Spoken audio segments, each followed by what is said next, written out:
Get ready with me while we talk about some bad news that just came out this week about all of the weight loss drugs, including Wegovy. I'm Dr. Alexandra Soa, dual board certified obesity medicine doctor and founder of SoWell, and I do these videos because it's legit the only time I get to myself. This news was enough to make Novo Nordisk stock fall by almost 3%. So, Prime Therapeutics, a PBM, a pharmacy benefit manager. Now, this is a story for another day, but PBMs are the big drivers of the costs of these meds being so high in the US. So, you have to take this with a grain of salt.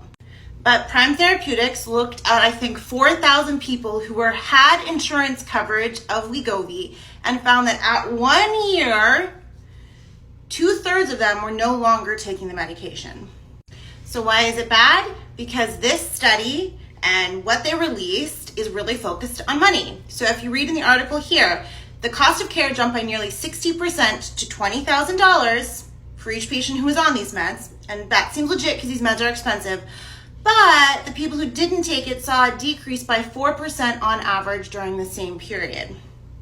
And we know that these medications are approved for long-term use, and that's how they're intended to be used. And the majority of people do regain if there is not a long-term care plan.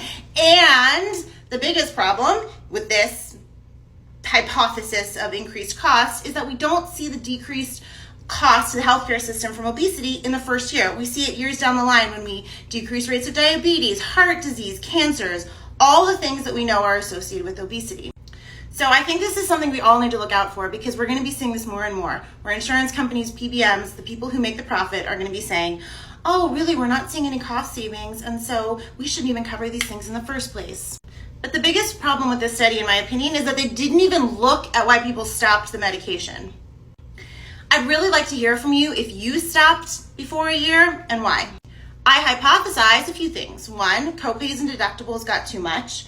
Two, people had doctors who were like, congratulations, you reached your goal weight, come off now, I'm not going to write it for you anymore. And finally, maybe side effects just got too much.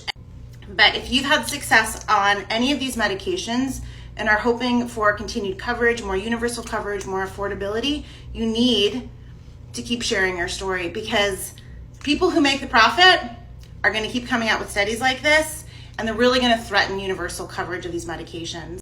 So yeah, share your story. Tell me below why you stopped. I'd love to know if there's something I didn't cover. And keep your eyes open for more headlines like this.